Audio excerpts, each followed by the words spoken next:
सभी को नमस्कार। मैं नीरज प्रस्तुत हूँ आप सभी के समक्ष भूगोल की एक नई कक्षा में। आज हम देखने जा रहे हैं एनसीईआरटी का कक्षा 7 का भूगोल विषय का पाठ 2 हमारी पृथ्वी के अंदर। इससे पहले हम भूगोल का पहला पाठ कर चुके हैं ऑलरेडी, आप प्लेलिस्ट में जाके देख सकते हैं। क्लास 6 की भी हम कंप्लीट कर चुके हैं, चाहे वो हिस्ट्री हो, चाहे ज्योग्राफी हो, चाहे पॉलिटिकल साइंस हो। आप प्लेलिस्ट में जाके विजिट कर सकते हैं। टू द पॉइंट चीज़ों पर हमने चर्चा की है तथ्यात्मक रूप से, जिस हिसाब से एग्ज़ाम में क्वेश्चंस बनते हैं टू द पॉइंट उसके हिसाब से। हमारे चैनल का मोटो ही यही है, do hard work with smart work. ठीक है, इररिलेवेंट डाटा हमें नहीं पढ़ना है, एग्ज़ाम के पॉइंट ऑफ व्यू से जो इंपॉर्टेंट है उसी की चर्चा की जाती है इस चैनल पे। ठीक है जी। और अंत में जब चैप्टर्स कंप्लीट हो जाते हैं, फॉर एग्जांपल क्लास 6 का ज्योग्राफी कंप्लीट हो गया, फिर उसके बाद हमने एमसीक्यू भी डाले हैं। ठीक है, मल्टीपल चॉइस क्वेश्चन जो कि एनसीईआरटी बेस्ड ही हैं क्लास 6 ज्योग्राफी के, उसी पर आधारित, जिससे कि आपका रिवीजन भी हो जाता है। ठीक है, एक अच्छा खासा बढ़िया सा रिवीजन भी हो जाता है एग्ज़ाम से पहले। अगर आप उसको देख जाते हैं तो एक अच्छा फीडबैक आप खुद ही मुझे देंगे एग्ज़ाम देने के बाद, है ना। मुझे ऐसी आशा है, क्योंकि वो काफ़ी एनालिसिस के पश्चात बनाई गई है और एनसीईआरटी बेस्ड ही है, पहली चीज़। और दूसरी चीज़ ये, यदि आप सीटेट की तैयारी कर रहे हैं, स्पेशली पेपर सेकंड की, ठीक है, उसमें एसएसटी का पार्ट आता है। एसएसटी 60 मार्क्स का आता है आपका, 60 नंबर का। ठीक है, उसके अंतर्गत आपकी हिस्ट्री, ज्योग्राफी और पॉलिटिकल साइंस पूछी जाती है, जो कि पूरी की पूरी एनसीईआरटी बेस्ड होती है। ठीक है, तो ये जो टू द पॉइंट सीरीज़ चलाई जा रही है सीटेट के लिए, तो ये बिल्कुल रामबाण सीरीज़ है। ठीक है, प्लेलिस्ट में जाके आप देख सकते हैं किस तरीके से चीज़ों को समझाया गया है, बताया गया है टू द पॉइंट एकदम। ठीक है जी। और कहीं भी आपका जीके ये सीटेट का हो गया, और कहीं भी आपका जीके और जीएस का पार्ट आता है, ठीक है, जीके का पार्ट आ रहा है या जीएस का पार्ट आ रहा है, वहाँ के लिए तो ये सीरीज़ है ही। ठीक है, क्योंकि कोई भी एग्ज़ाम देख लीजिए आप, उसका जो बेस है, जो आधार है, वो एनसीईआरटी रहता ही रहता है। ठीक है, एनसीईआरटी को स्किप करके कोई एग्जामिनर नहीं जा सकता है। ठीक है, चाहे वो एलोबरेट रूप में ले, लेकिन बेस उसका एनसीईआरटी ही रहेगा। ठीक है जी, जिसमें आपके एसएससी के एग्ज़ाम्स आ गए, ठीक है, एमटीएस, सीजीएल वगैरह, ठीक है, सीएचएसएल, ये सभी एग्ज़ाम्स, चाहे टीचिंग का कोई एग्ज़ाम देख लीजिए आप, केवीएस देख लीजिए, DSSS भी देख लीजिए, अभी EMRC का निकला हुआ है, एकलव्य मॉडल रेजिडेंशियल स्कूल्स, ठीक है, उसका देख लीजिए। ठीक है, कहीं भी आपका जीके जीएस पूछा जा रहा है तो ये सीरीज़ वहाँ लाभदायक है। ठीक है, चलिए, हाँ, समय को नष्ट ना करते हुए सीधा टू द पॉइंट हम चर्चा करेंगे चीज़ों की। ठीक है, चलिए प्रारंभ करते हैं। हमारी पृथ्वी के अंदर पार्ट 2 भूगोल कक्षा 7। चलिए, यहाँ नहीं देखना है हमें सीधा टू द पॉइंट चलना है। ठीक है, मैंने हाईलाइट किया हुआ है जो कि एग्जाम के पॉइंट ऑफ व्यू से इम्पोर्टेंट है। ठीक है, पृथ्वी के आंतरिक भाग पर चर्चा है। सबसे पहले देख लेते हैं पृथ्वी का आंतरिक भाग। एक प्याज की तरह पृथ्वी भी एक के ऊपर एक संकेंद्री परतों से बनी है। प्याज देखा ना आपने, महसूस किया है प्याज को।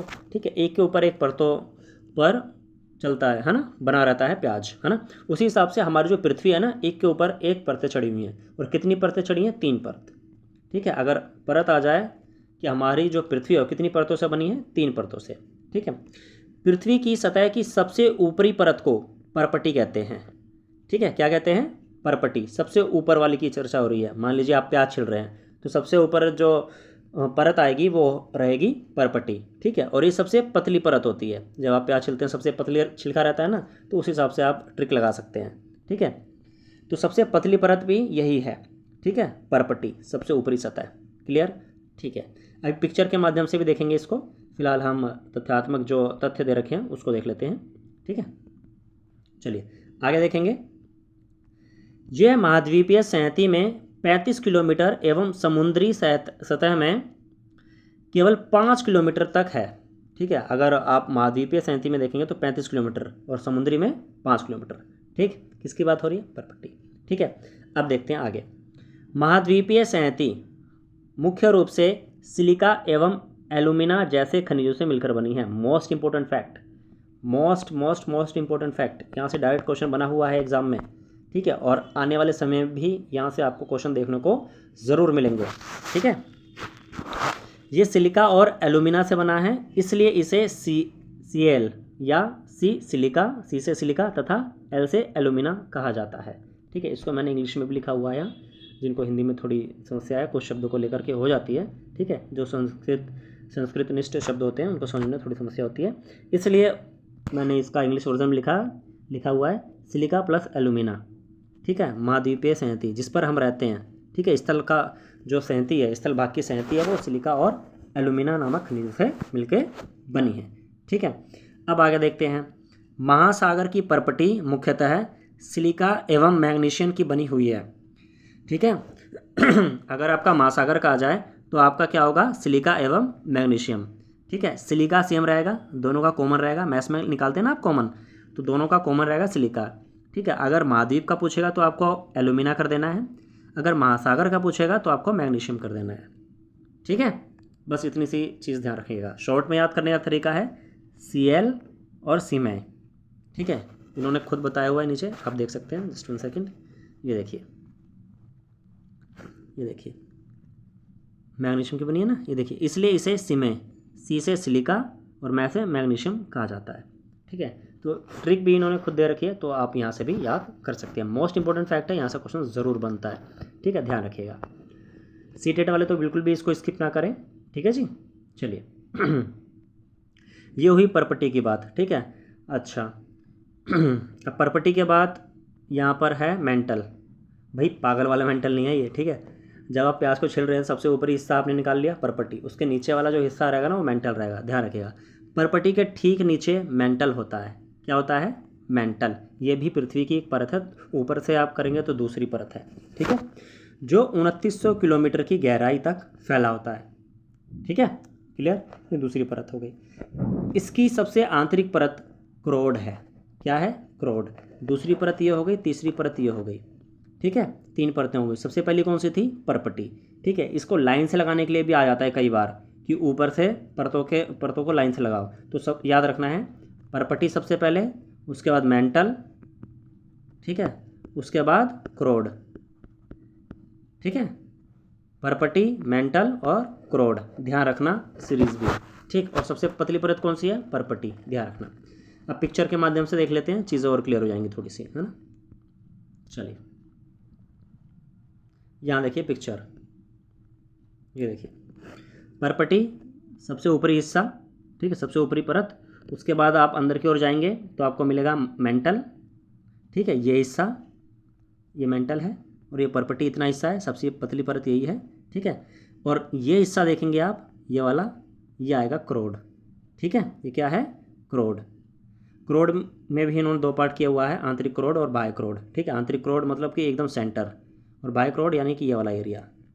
ठीक है, तो क्रोड ही है मेनली, 3 ही परत है। ठीक है जी, चलिए आशा है चीज़ें समझ में आ रही होंगी। आगे देखेंगे, यहाँ पर एक फैक्ट दिया हुआ है, देख लेते हैं अभी।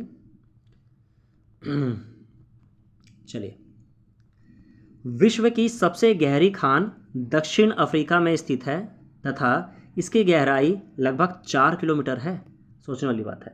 ठीक है, आपको यहाँ से ये फैक्ट याद रखना है कि विश्व की सबसे गहरी खान कहाँ पर है, तो उत्तर क्या होगा आपका, दक्षिण अफ्रीका, अर्थात साउथ अफ्रीका। ठीक है जी, चलिए आगे चलेंगे। अगला फैक्ट देखिए, ये है पृथ्वी के केंद्र तक पहुंचने के लिए, जो कि लगभग बिल्कुल असंभव है, आपको समुद्र की सतह पर 6000 किलोमीटर गहराई तक खोदना होगा, है ना, जो कि बिल्कुल असंभव है। ठीक, क्योंकि आप जितना अंदर खोदते जाएंगे ना, ज़मीन को खोदेंगे, ठीक है, तो उतनी हीट जनरेट होती है। जितना अंदर जाते जाएंगे पृथ्वी के आप, उतनी हीट जनरेट होती रहती है। ठीक है, और अंदर ये क्रोड मैंने बात की ना, यहाँ पर इधर इतनी हीट है ना, आदमी पिघल जाएगा, हड्डियाँ भी नहीं मिलेंगी यहाँ क्रोड में। ठीक है, यहाँ हड्डियाँ भी नहीं मिलेंगी, समझ लीजिए, इतना टेम्परेचर है। और दिनों दिन टेम्परेचर तो ना अभी और भी इंक्रीज़ होता जा रहा है। ठीक है, तो वो इम्पॉसिबल चीज़ है, उसने खुद ही बता दिया बिल्कुल, लेकिन फैक्ट है तो आपको ध्यान रखना चाहिए। अगर सेंटर तक जाना है तो 6000 किलोमीटर गहराई तक खोदना पड़ेगा समुद्र की सतह से। ठीक है जी, चलिए ये फैक्ट थे, हो गया है। आगे चलेंगे। आगे देखेंगे, पहले हम फैक्ट वाला देख लेंगे अपना, उसके बाद आएंगे दूसरे फैक्ट्स पे, है ना। चलिए यहाँ देखेंगे, अब पृथ्वी की त्रिज्या की बात हो रही है, नहीं पृथ्वी की नहीं, आई थिंक क्रोड की त्रिज्या की बात हो रही है अभी, है ना। क्रोड पढ़ा था मैंने लास्ट, जी हाँ, क्रोड की त्रिज्या इतनी इंपॉर्टेंट नहीं है, त्रिज्या छोड़ भी सकते हैं। ठीक है, ऐसी बात नहीं है, जो इंपॉर्टेंट रहेगा मैं खुद ही मार्क करके बता दूंगा आपको कि ये ज़्यादा इंपॉर्टेंट है, इसको आपको स्किप नहीं करना है, ठीक है।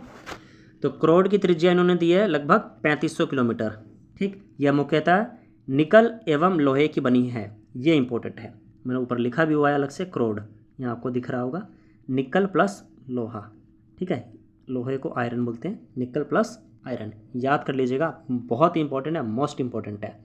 महाद्वीपीय संहति किसकी बनी है? Cal, यानी पीछे बताया मैंने अभी आपको, क्या बताया है, इसको याद कर लीजिएगा, मोस्ट इंपॉर्टेंट है ये, सिलिका एवं एल्यूमिना, ठीक है, सिलिका एवं एल्यूमिना। और महासागर की संहति, महासागरीय संहति सिलिका प्लस मैग्नीशियम, ठीक है। और क्रोड आयरन प्लस निकल या निकल प्लस आयरन, ठीक है, निकल प्लस लोहा, ये क्रोड है, ठीक है। तो तीनों को याद कर लीजिएगा, तीनों ही इंपॉर्टेंट है, मोस्ट इंपॉर्टेंट है, ठीक है जी। आगे चलेंगे, जस्ट 1 सेकेंड, ओके, ये हो गया क्रोड, ठीक। तथा इसे निफे, है ना, शॉर्ट में निफे, नी से निकल या निकिल, है ना, और फे से फेरस कहते हैं। केंद्रीय क्रोड का तापमान एवं दाब काफ़ी उच्च होता है, एग्जाम्पल मैंने दे दिया आपको, ठीक है जी। चलिए, ये हुआ क्रोड का, ठीक। अब ये देख लेते हैं, इसी से रिलेटेड फैक्ट है, साथ ही में कर लेंगे तो ज़्यादा बेहतर रहेगा, क्योंकि इसी से रिलेटेड है ये, है ना। पृथ्वी के आयतन का केवल 1% हिस्सा ही परपटी है। तो सोच सकते हैं, जिस पे हम रह रहे हैं मात्र 1% हिस्सा है परपटी, और सबसे पतली परत यही है परसेंटेज में अगर आप देखेंगे तो, ठीक है। और 84% हिस्सा जो है वो मेंटल है, ठीक, और 15% हिस्सा क्रोड है, ठीक। और पृथ्वी की त्रिज्या इन्होंने दे रखी है 6371, अर्थात 6371 किलोमीटर, ठीक। ये सभी फैक्ट्स इंपॉर्टेंट है, एग्जाम में आ सकते हैं, डायरेक्ट क्वेश्चन बन सकते हैं, तो इसको आप ध्यान कर लीजिएगा, ठीक है। चलिए आगे चलेंगे टू द पॉइंट। अब आते हैं हम शैलो पर, ठीक है। हमने पृथ्वी की परतें पढ़ ली हैं, अब हम शैल पढ़ेंगे, शैल एवं खनिज, ओके। शैल एवं खनिज। पृथ्वी की परपटी अनेक प्रकार के शैलों से बनी है। जो हमारी पहली परत है ना, पृथ्वी की पहली परत परपटी, वो विभिन्न प्रकार के शैलों से बनी है, ठीक है। पृथ्वी की परपटी बनाने वाले खनिज पदार्थ के किसी भी प्राकृतिक पिंड को शैल कहते हैं। शैल विभिन्न रंग, आकार एवं गठन की हो सकती है, ठीक है। अभी उदाहरण के माध्यम से समझेंगे तो और भी क्लियर हो जाएगा। शैल जो है 3 प्रकार की होती है, ध्यान में रखना है, अगर क्वेश्चन आ जाए एग्जाम में, शैल कितने प्रकार की होती है? 3 प्रकार की। कौन कौन सी होती हैं वो मैं बता रहा हूँ अभी। सबसे पहली आपकी आग्नेय, जिसे आग्नेय शैल है, जिसे अंग्रेजी में बोलते हैं इग्नियस शैल, ठीक है, इग्नियस या रॉक्स बोलते हैं, ठीक है। अगर मैं स्पेलिंग की बात करूँ तो इस टाइप से, इग्नियस रॉक्स, ठीक है, ये हो गया आपका इग्नियस रॉक्स, ठीक है, आग्नेय शैल, ये पहली हुई। दूसरी आपकी अवसादी अर्थात सेडिमेंट्री रॉक्स, ठीक है, अवसादी शैल बोल लीजिए हिंदी में, और अंग्रेजी में सेडिमेंट्री रॉक्स, सेडिमेंट्री रॉक्स, ठीक है जी, ROCKS, ठीक है। चलिए अब आ गई आपकी लास्ट वाली, लास्ट है आपकी कायांतरित शैल, ठीक है, आखिरी जो शैल है वो कायांतरित शैल है। इसको अंग्रेजी में बोलेंगे मेटामॉर्फिक रॉक्स, ठीक है, Meta META morphic MORPHIC rocks, ठीक है जी, मेटामॉर्फिक रॉक्स, ठीक। अब इनके अंतर्गत कौन कौन से उदाहरण हैं, क्या क्या प्रकार हैं, किसकी क्या विशेषताएं हैं, इसको ध्यान से देखिएगा, क्योंकि एग्जाम में यहाँ से डायरेक्ट प्रश्न बनता है, ठीक है जी। चलिए, वैसे उदाहरण मैंने इसी के साथ ही देने का प्रयास किया है, इसी के साथ ही लिखा है, अगर आप देख पा रहे होंगे, ठीक है। यहाँ देखिए आग्नेय शैल लिखा है मैंने, इसी के ऊपर लिखा है मैंने ग्रेनाइट और बेसाल्ट, ठीक है, ये इग्नीशियस शैल के उदाहरण हैं, आग्नेय शैल के उदाहरण हैं ये, ठीक है, ग्रेनाइट और बेसाल्ट, ठीक है जी। चलिए अब यहाँ आप देख पा रहे होंगे कायांतरिक अर्थात मेटामॉर्फिक शैल, ठीक है, इसके उदाहरण देख सकते हैं आप, यहाँ पर ये दे रखे हैं मैंने, स्लेट और संगमरमर, ठीक है, मेटामॉर्फिक का स्लेट और संगमरमर, ठीक है। अभी इसको कैसे याद करना है सब बताऊंगा मैं अभी, ठीक। अभी आप देख लीजिए, एक स्ट्रक्चर बन जाएगा आपके माइंड में, है ना। और पहली वाली थी आपकी, पहली नहीं दूसरी, अवसादी। ठीक है, ये क्या होती हैं, कैसे होती हैं, विशेषताएं क्या होती हैं, सब देखने वाले हैं अभी हम। अवसादी अर्थात सेडिमेंट्री, इसके अंतर्गत है चूना पत्थर, बलुआ पत्थर और चिकनी मिट्टी। ठीक है, इससे हटके और कुछ नहीं पढ़ना है आपको, अपना बेस मजबूत करना है, तीनों के बीच में अंतर करना आना चाहिए, तीनों की विशेषताएं पता होनी चाहिए, कौन सी सेल क्या होती हैं और उदाहरण पता होने चाहिए। ठीक है, इतना काम बन जाएगा आपका। ठीक है जी, चलिए अब यहाँ आगे चलते हैं हम आगे बढ़ेंगे तो सारी चीज़ें धीरे धीरे क्लियर हो जाएंगी। अब यहाँ सबसे पहली शैल करेंगे हम आग्नेय शैल।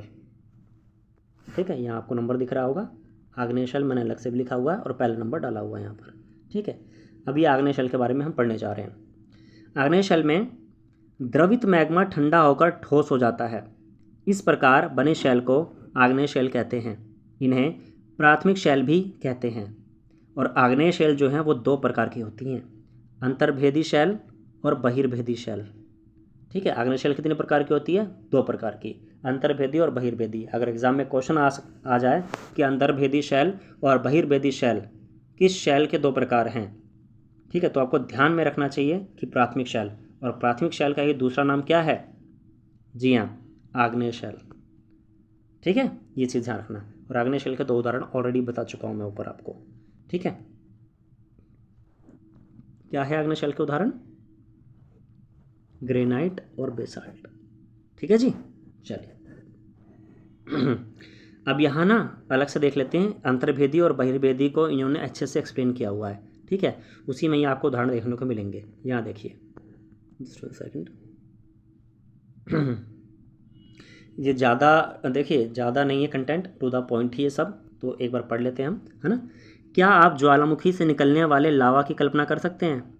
वास्तव में आग की तरह लाल द्रवित मैग्मा ही लावा है जो पृथ्वी के आंतरिक भाग से निकलकर सतह पर आ जाता है। जब द्रवित लावा पृथ्वी की सतह पर आता है, यह तेज़ी से ठंडा होकर ठोस बन जाता है। परपटी पर इस प्रकार से बने शैल को बहिर्भेदी आग्नेय शैल कहते हैं। समझ में आया, बहिर्भेदी आग्नेय शैल, जब द्रवित लावा जो होगा वो पृथ्वी की सतह पर आएगा और वो तेज़ी से ठंडा हो जाएगा और परपटी पर ही जम जाएगा। ठीक है, परपटी पर ही इससे शैल बन जाएंगे, तो वो बहिर्भेदी आग्नेय शैल हो जाएगी। ठीक है, इसका उदाहरण इन्होंने देखो यहाँ दिया है, बेसाल्ट। याद कैसे करोगे, बहिर्भेदी बा, बेसाल्ट बा। समझ में आया, ठीक है, आशा चीज़ समझ में आ रही होंगी। आगे देखिए, दक्कन पठार बेसाल्ट शैलों से ही बना है। इन्होंने एक और उदाहरण दे दिया है ना, बेसाल्ट शैलों से ही बना है आपका दक्कन पठार। ठीक है, एग्जाम्पल ये आपसे क्वेश्चन पूछा जा सकता है, दक्कन पठार किन शैलों का बना है, तो बेसाल्ट शैल आपको ध्यान रखना है। ठीक, आगे अब देखिए, ये बताएगा अंतर्भेदी शैल की डेफिनेशन और उसके उदाहरण, है ना। द्रवित मैग्मा कभी कभी भूपर्पटी के अंदर गहराई में ही ठंडा हो जाता है, मतलब कि बाहर आता ही नहीं है। ठीक है, इस प्रकार बने ठोस शैलों को अंतर्भेदी आग्नेय शैल कहते हैं। समझ गए, अंदर ही ठंडा हो रहा है तो इसलिए अंतर्भेदी शैल। ठीक, धीरे धीरे ठंडा होने के कारण ये बड़े दानों का रूप ले लेता है, बड़े बड़े दानों में बन जाता है। ठीक है, ग्रेनाइट ऐसे ही शैल का एक उदाहरण है। ठीक है, दाने देखे ना आपने ग्रेनाइट के, ठीक है, बड़े बड़े, तो ये अंतर्भेदी आग्नेय शैल है। ठीक है, तो दोनों याद रखना आप, बेसाल्ट और ग्रेनाइट, इसलिए मैंने स्टार्टिंग में भी आपको ये चीज़ बता दी है ऊपर। ठीक है, चलिए आगे चलेंगे। नीचे देखिए, लेई मसालों तथा दानों का चूर्ण बनाने के लिए जिन अपघर्षण पत्थरों का उपयोग होता है वे ग्रेनाइट के ही बने होते हैं। ठीक है, चलिए, ये हो गया आपका आग्नेय शैल। ये पहला इग्नेशियस रॉक्स हम कंप्लीट कर चुके हैं। अब हम देखेंगे अवसादी शैल। ठीक है, दूसरा वाला ये सभी इंपॉर्टेंट है, इसमें से आप कुछ स्किप नहीं कर सकते हैं। ठीक है जी, चलिए अवसादी शैल देख लेते हैं। शैल लुढ़ककर, चटककर तथा एक दूसरे से टकराकर छोटे छोटे टुकड़ों में टूट जाती है ना। इन छोटे कणों को अवसाद कहते हैं। ये अवसाद हवा, जल आदि के द्वारा एक स्थान से दूसरे स्थान पर पहुंचाकर जमा कर दिए जाते हैं। ये अदृढ़ अवसाद दबकर एवं कठोर होकर शैल की परत बनाते हैं। इस प्रकार की शैलों को अवसादी शैल कहते हैं। समझ में आया, सिंपल सा है। ठीक है, पत्थर है, छोटे कण हैं, ठीक है, टुकड़े हैं इकट्ठा होकर के लुढ़क लुढ़क कर जा रहे हैं और इकट्ठा हो जा रहे हैं, हवा जल आदि के द्वारा एक स्थान से दूसरे स्थान पर पहुंचाए जा रहे हैं, ठीक है, एक अवसाद बनकर कठोर होकर शैल बन जाते हैं और इस प्रकार के शैल को क्या कहते हैं? अवसादी शैल। ठीक है, अब उदाहरण आपके ये रहे बलुआ पत्थर, ठीक है, रेत के दानों से बनता है। ठीक है, एक चीज़ और देखिए, यहीं पे नीचे लिखा है, इन शैलों में पौधों, जानवरों एवं अन्य सूक्ष्म जीवाणुओं जो कभी इन शैलों पर रहे हैं के जीवाश्म भी हो सकते हैं। ठीक है, और जीवाश्म क्या होता है? इधर देख लीजिए अच्छी सी डेफिनेशन, शैलों की परतों में दबे मृत पौधे एवं जंतुओं के अवशेषों को जीवाश्म कहते हैं। ठीक है, तो मतलब कि जो अवसादी शैल होते हैं इसमें जीवाश्म भी पाए जाते हैं। ठीक है, वो भी इकट्ठा होकर के एक स्थान से दूसरे स्थान पर ले जाए जाते हैं पत्थरों और छोटे छोटे टुकड़ों के द्वारा, है ना, पत्थरों के द्वारा लुढ़क लुढ़क कर चले जाते हैं। ठीक है, तो अगर क्वेश्चन आता है कि जीवाश्म, ठीक है, जीवाश्म के प्रयोग से मतलब कौन सी शैल विकसित होती है या जीवाश्म किन शैलों में पाया जाता है, ठीक है, तो आपका उत्तर क्या होगा? अवसादी शैल। कौन सी शैल? अवसादी शैल। ध्यान रखना, इंपॉर्टेंट है। अवसादी शैल का एक एग्जांपल मैंने नीचे दे दिया है और बाकी 3 मैंने ऊपर बता दिए, शायद ये रहे, ये अवसादी शैल ही हैं तीनों। ठीक है, जिसमें आपका चूना पत्थर है, बलुआ पत्थर है, चिकनी मिट्टी है। ठीक है, ये अवसादी शैल है स्टार्टिंग में, इसलिए मैंने आपको बता दिया था। ठीक है, चलिए आगे चलेंगे। आशा है चीज़ें समझ में आ रही होंगी, टू द पॉइंट ही चल रहे हैं हम। 2 शैलों को हम उदाहरण के साथ पढ़ चुके हैं, अब हम देखने जा रहे हैं तीसरी शैल। ठीक है, जस्ट 1 सेकेंड। जी हाँ, तीसरी शैल है आपकी कायांतरित शैल। ठीक है, जिसे इंग्लिश में आप मेटामॉर्फिक रॉक्स बोलते हैं। ठीक है, इसमें देखिए दोनों ही शैलों का प्रयोग होता है। ठीक है, दोनों ही शैल अभी मैं पढ़ूंगा तो आपको क्लियर हो जाएगा, है ना। आग्नेय एवं अवसादी शैल उच्च ताप एवं दाब के कारण कायांतरित शैलों में परिवर्तित हो सकती है। ठीक है, जो आग्नेय शैल होती है और अवसादी शैल होती हैं, ये दोनों ही अगर हाई टेम्परेचर इनको मिला और हाई प्रेशर इनको मिला तो उसके कारण यही मेटामॉर्फिक रॉक्स में परिवर्तित हो जाती हैं। उदाहरण के लिए चिकनी मिट्टी स्लेट में परिवर्तित हो जाती है, समझ रहे हैं, और जो चूना पत्थर है वो संगमरमर में परिवर्तित हो जाता है, समझ रहे हैं। जबकि चिकनी मिट्टी और चूना पत्थर क्या है? बिल्कुल सही, ये दोनों अवसादी हैं, अवसादी शैल हैं। लेकिन अगर इन पर उच्च टेम्परेचर, चिकनी मिट्टी पर और चूना पत्थर पर उच्च टेम्परेचर यानी हाई टेम्परेचर, उच्च तापमान एवं प्रेशर पड़ता है, ठीक है, तो उससे हो सकता है चिकनी मिट्टी स्लेट में परिवर्तित हो जाए। ठीक है, और जो चूना पत्थर है वो संगमरमर में परिवर्तित हो जाए। समझ में आ रहा है? जब ये स्लेट और संगमरमर में परिवर्तित हो जाएंगे तब ये कहलाएंगे कायांतरित शैल। ठीक है, क्योंकि ये ऑलरेडी एक शैल हैं और दूसरी में परिवर्तित हो चुके हैं। ठीक है, इसलिए कायांतरित, मेटामॉर्फिक। ठीक है, चिकनी मिट्टी से स्लेट बन गया तो स्लेट जो है कायांतरित है। ठीक है, संगमरमर जो है वो कायांतरित है। ठीक है जी, ध्यान रहेगा। आशा चीज़ समझ में आ रही होंगी। आगे चलेंगे। कुछ रह गया पहले पेज से? ठीक है, हो गया सब। अच्छा, ये रह गया है शब्द की उत्पत्ति, देख लेते हैं। ज़्यादा बड़ा नहीं है, छोटा सा ही है, लेकिन 1 नंबर खा जाता है ना। देख लेते हैं। देखिए, अभी हमने 3 रॉक्स के बारे में पढ़ा है, तीनों शैलों के बारे में अच्छे से पढ़ लिया है ना। पहला हमने पढ़ा इग्नियस, ठीक है, आग्नेय शैल। दूसरा हमने पढ़ा सेडिमेंट्री यानी अवसादी शैल। तीसरा हमने पढ़ा मेटामॉर्फिक यानी कि कायांतरित शैल। ठीक है, अब इन सभी के जो शब्द हैं उनका उत्पत्ति जान लेते हैं, कौन सा शब्द कहाँ से उत्पन्न हुआ है। ठीक है, इग्नियस जो है वो लैटिन शब्द इग्निस से निकला है जिसका अर्थ होता है अग्नि। सेडिमेंट्री जो है वो भी लैटिन शब्द है, वो सेडिमेंटम से निकला है जिसका अर्थ होता है स्थिर। मेटामॉर्फिक ये है आपका ग्रीक शब्द, ये अलग है। ठीक है, ये ग्रीक शब्द है, ये मेटामॉर्फोस से निकला है जिसका अर्थ होता है रूप परिवर्तन। ठीक है जी, तीनों बता दिए हैं, देख लीजिएगा एक नज़र, क्या पता यहाँ से भी क्वेश्चन बन जाए। आगे चलेंगे। ये हम कर चुके हैं जीवाश्म। ठीक है, चलिए। हाँ, यहाँ देखिए 2 उदाहरण मैं लेके आया हूँ ताकि अच्छे से और क्लियर हो जाए। इसमें उदाहरण दिए हुए थे तो मैंने कहा बिल्कुल बढ़िया, बहुत अच्छा काम किया इन्होंने। तो देखिए, लाल किला है। ठीक है, लाल किला आपको पता है लाल बलुआ पत्थर से बना है, और लाल बलुआ पत्थर कौन सी शैल है? आइए पीछे बता के आया हूँ। बलुआ पत्थर, जी हाँ बिल्कुल अवसादी शैल है, सेडिमेंट्री रॉक्स है। ठीक है जी। ताजमहल आपको पता है संगमरमर से बना है, और कौन सा संगमरमर? सफ़ेद संगमरमर से। और संगमरमर किसका पार्ट है? बिल्कुल सही, कायांतरित शैल का। ठीक है, कायांतरित अर्थात मेटामॉर्फिक रॉक्स। ठीक है, और कौन सी शैल जो है संगमरमर में परिवर्तित होती है? चूना पत्थर। ठीक है, अभी मैं पीछे बता के आया हूँ। ठीक है जी, चलिए आगे चलेंगे। और चूना पत्थर क्या है? अवसादी शैल। ठीक है, तो ये ध्यान रखना है, माइंड में ना एक मैप बना लीजिए। जब तक मैप नहीं बनेगा तब तक चीज़ें क्लियर नहीं होंगी। ठीक है जी, चलिए आगे चलेंगे। अब हम जस्ट 1 सेकेंड। ओके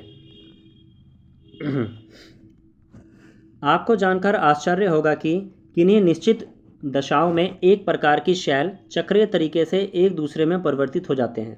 एक शैल से दूसरे शैल में परिवर्तन होने की इस प्रक्रिया को शैल चक्र कहते हैं। ठीक है, छोटा सा फैक्ट है, हल्का सा ध्यान रखिएगा। आप जानते हैं कि द्रवित मैग्मा ठंडा होकर ठोस आग्नेय शैल बन जाता है। बिल्कुल, अभी हम पढ़ के आए हैं। ये आग्नेय शैल छोटे छोटे टुकड़ों में टूटकर एक स्थान से दूसरे स्थान पर स्थानांतरित होकर अवसादी शैल का निर्माण भी करते हैं। ठीक, तो ये अवसादी शैल हो गया। ठीक, अब आगे देखिए। ताप एवं दाब के कारण ये आग्नेय एवं अवसादी शैल कायांतरित शैल में बदल जाते हैं। पढ़ के आए अभी हम, है ना। अत्यधिक ताप एवं दाब के कारण कायांतरित शैल पुनः पिघलकर द्रवित मैग्मा बन जाती है। अगर किसी चीज़ को आप हाई वोल्टेज देते रहोगे बार बार तो लिक्विड फॉर्म में हो ही जाएगा वो, है ना। चाहे कोई भी चीज़ हो, जैसे लोहा ही देख लीजिए आप। ठीक है, लोहे को आप इतने हाई टेम्परेचर पर रख दीजिए, वो इतना गल जाएगा, इतना पिघल जाएगा, क्या बताएं, एकदम पानी जैसा हो जाएगा अगर हाई वोल्ट मिल गया। मैग्मा में क्या होता है? मैग्मा में यही होता है। ठीक है, चलिए आगे देखेंगे। यह द्रवित मैग्मा पुनः ठंडा होकर ठोस आग्नेय शैल में परिवर्तित हो जाता है। तो यही है आपका शैल चक्र। ठीक है जी, यहाँ देखिए, यह पिक्चर के माध्यम से अभी यहाँ बताया गया है। देखिए सबसे पहले आग्नेय शैल, ये मैग्मा है। ठीक है, लावा निकला, मैग्मा ठंडा हुआ, आग्नेय शैल में परिवर्तित हुआ, आग्नेय शैल से फिर अवसाद। ठीक है, तलछट अर्थात छोटे छोटे कंकड़ पत्थर इकट्ठा होकर के, है ना, तो अवसादी शैल बन गई। अवसादी शैल से फिर कायांतरित शैल, और कैसे बना है? चूना पत्थर संगमरमर, मैंने बता दिया आपको। फिर यही भाई ज़्यादा टाइम तक गर्म होता रहा। ठीक है, फिर दोबारा यही मैग्मा बन जाएगा, है ना, फिर दोबारा आग्नेय शैल। तो ये शैल चक्र है, चलता रहेगा ये चक्र। ठीक है जी, वो टेम्परेचर पर निर्भर करता है कि आपको कौन सी शैल प्राप्त होगी। ठीक है, चलिए ये हो गया है।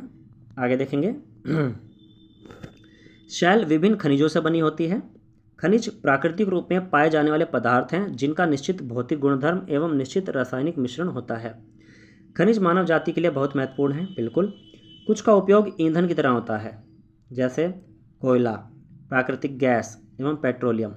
इनका उपयोग उद्योगों, औषधि एवं उर्वरक में भी होता है, जैसे लोहा, एल्यूमिनियम, सोना, यूरेनियम इत्यादि। ठीक है जी, जनरल फैक्ट है, ज़्यादा इंपॉर्टेंट कुछ नहीं है इसमें। ठीक है, जहाँ इंपॉर्टेंट रहेगा वहाँ मैं रुक के अच्छे से एक्सप्लेन करूँगा। ठीक है, तो आपका ये जो चैप्टर है वो कंप्लीट हो गया है। अब हम करने जा रहे हैं इसके जो क्वेश्चंस हैं, बैक साइड में दिए हुए हैं। चूँकि ये जो मल्टीपल चॉइस क्वेश्चंस है तो हमारे एग्ज़ाम के पॉइंट ऑफ व्यू से बहुत इंपॉर्टेंट हो जाते हैं ये। ठीक है, क्योंकि मल्टीपल चॉइस क्वेश्चन ही आजकल हमें फेस करने पड़ते हैं काफ़ी, तो इसको हम स्किप बिल्कुल नहीं कर सकते हैं, इसको हमें करके जाना है, क्योंकि हो सकता है एग्जामिनर के पास भाई टाइम ना हो। ठीक है और वो यहीं से सीधा क्वेश्चन आपको प्रोवाइड कर दे, है ना, तो हमें इसको करना है। चलिए सही उत्तर चिन्हित कीजिए। पहला क्वेश्चन है, द्रवित मैग्मा से बने शैल, द्रवित मैग्मा से बने शैल को क्या कहते हैं? आपके ऑप्शंस हैं आग्नेय, अवसादी, कायांतरित। जी हाँ, बिल्कुल ठीक, आग्नेय शैल। ठीक है, द्रवित मैग्मा ठंडा होकर क्या बन जाता है? आग्नेय शैल। ठीक है, अभी पीछे अच्छे से हम पढ़ के आए हैं। दूसरा क्वेश्चन, पृथ्वी की सबसे भीतरी परत कौन सी है? भीतरी यानी अंदर की सबसे परत। पहला ऑप्शन है आपका परपटी, दूसरा है क्रोड, तीसरा ऑप्शन है मेंटल। क्या है सही उत्तर? जी हाँ, चलिए इसका सही उत्तर होने वाला आपका क्रोड। ठीक है, ये सबसे भीतरी परत है। अगर आपसे पूछा जाए सबसे ऊपरी परत तो वो परपटी है, जो कि सबसे पतली भी है। वो दूसरे नंबर पे कौन सी है? मेंटल। और तीसरे नंबर पे कौन सी है सबसे भीतरी? क्रोड। ठीक है जी, अच्छे से पढ़ के आए हैं पीछे हम। अगला क्वेश्चन देखेंगे। ठीक है, अगला क्वेश्चन है आपका, सोना, पेट्रोलियम एवं कोयला किसके उदाहरण हैं? अभी हम पीछे जस्ट अभी लास्ट पैराग्राफ इसी का पढ़ के आए हम, है ना। क्या है? पहला ऑप्शन आपका शैल, दूसरा है खनिज, तीसरा है जीवाश्म। क्या है सही उत्तर? जी हाँ, चलिए खनिज बिल्कुल सही उत्तर है इसका। ठीक है जी, आगे चलेंगे। अगला क्वेश्चन देखेंगे। शैल जिसमें जीवाश्म होते हैं क्या कहलाते हैं? देखिए जो मैं कह रहा था वही क्वेश्चन बन भी गया यहाँ पर। सीधा आपसे क्वेश्चन पूछा जा सकता है, उन शैलों का नाम बताइए जिसमें जीवाश्म पाए जाते हैं। पहला ऑप्शन है अवसादी शैल, दूसरा है कायांतरित शैल, तीसरा है आग्नेय शैल। क्या है सही उत्तर? जी हाँ, बिल्कुल सही, सेडिमेंट्री रॉक्स, अवसादी शैल बिल्कुल सही उत्तर है। ठीक है जी, चलिए नेक्स्ट। पृथ्वी की सबसे पतली परत कौन सी है? ऑप्शंस हैं परपटी, दूसरा है मेंटल, तीसरा है क्रोड। क्या है सही उत्तर? जी हाँ, परपटी सबसे पतली परत है, मात्र 1% क्षेत्रफल में आई है। ठीक है, दूसरा है मेंटल, मेंटल जो है वो 84% है, और क्रोड जो है वो 15%। पीछे अभी हम पढ़ के आए हैं। ठीक है, चलिए आगे देखेंगे। कुछ मिलान दिए हुए हैं, इनको अभी हम साथ में ले चलेंगे। ठीक है, इनको अभी स्किप नहीं करना है हमें, क्योंकि यहाँ से भी क्वेश्चन बन सकता है। ठीक है, इन्होंने 2 पेजों में कर रखा है मिलान को, इसलिए थोड़ी दिक्कत होगी समझने में, कोई बात नहीं, कर लेंगे हम। चलिए थोड़ा छोटा दिखेगा लेकिन मैनेज हो जाएगा, मुझे लगता है इतना विजिबल तो होगा, है ना। निम्नलिखित स्तंभों को मिलाकर सही जोड़े बनाइए। देखिए इधर 5 ऑप्शंस हैं लेफ्ट साइड में, और राइट साइड में इन्होंने 7 ऑप्शंस दिए हैं। ठीक है, एग्जामिनर भी ऐसा कर सकता है आप लोगों के साथ। आप सोचेंगे भाई एक साइड 5 है, एक साइड 7 हैं, तो जिस साइड 7 है उसमें से 2 नहीं होंगे, 2 उत्तर ही नहीं है, समझे। पहले होता था ना 4 मिला लिए, है ना, 1 बच गया, जो बच गया उससे मिला दिया, है ना। तो एग्जामिनर भी आपके साथ ऐसा खेल सकता है ना।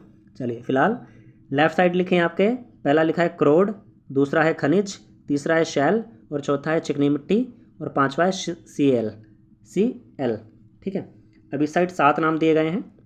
क्या है राइट साइड में 7 नाम? पृथ्वी की सतह, दूसरा है सड़क एवं इमारत बनाने के लिए उपयोग होता है, तीसरा है सिलिका एवं एल्यूमिना से बना होता है, और चौथा है इसका एक निश्चित रासायनिक मिश्रण होता है, 5वां है सबसे भीतरी परत, छठा है स्लेट में बदलता है, 7वां है शैल के परिवर्तित होने की प्रक्रिया। ठीक है, ये ऑप्शंस हैं। आप सोचेंगे भाई आप इतना एलेबरेट क्यों कर रहे हैं, साफ दिख रहा है, मिला सकते हैं, कर सकते हैं। देखिए कुछ विशेष छात्र भी इस कक्षा को ज़रूर सुनते होंगे, मुझे ऐसी आशा है। ठीक है, दिव्यांग छात्र भी सुनते होंगे। ठीक है, तो उनके लिए बोलना बहुत ज़रूरी है ना, ताकि वो भी सुन के इन चीज़ों को समझ सकें और कर सकें। ठीक है, चलिए फिलहाल अब हम सीधा अपने आंसर्स पे आएंगे। सबसे पहले देखिए क्रोड। क्रोड क्या है? जी हाँ, नंबर डला हुआ है 5वां नंबर, ये सबसे भीतरी परत है। ठीक है, ये सबसे क्या है? सबसे भीतरी परत है। जस्ट 1 सेकेंड, ओके, इसको ना थोड़ा लाइट कर लेते हैं, ये ज़्यादा डार्क हो रहा है ना। ओके, चलिए क्रोड आया, अभी आया सबसे भीतरी परत। ठीक है जी, अब ठीक है। दूसरा है खनिज। खनिज क्या है? बिल्कुल सही, इसका एक निश्चित रासायनिक मिश्रण होता है, इसके साथ मिलेगा ये। ठीक है, चलिए दोबारा पीछे से फिर गायब हो गया ये। चलिए 2 सुन लिया आपने, तीसरा सुनिए, शैल। शैल क्या है? जी हाँ, शैल में देखिए आ जाएगा आपका सेकंड, सड़क या इमारत बनाने के लिए उपयोग हो जाएगा, है ना। चलिए चौथा है आपका चिकनी मिट्टी। चिकनी मिट्टी स्लेट में बदलता है, अभी हम पढ़ के आए हैं। ठीक है, चिकनी मिट्टी जो है अवसादी शैल है आपका, और स्लेट क्या है? कायांतरित है, पढ़ के आए हैं अभी हम। ठीक, और लास्ट है आपका CL। CL क्या है? सिलिका एवं एल्यूमिना से बनता है। ठीक है, ये चीज़। ठीक है, आशा चीज़ें समझ में आ गई होंगी।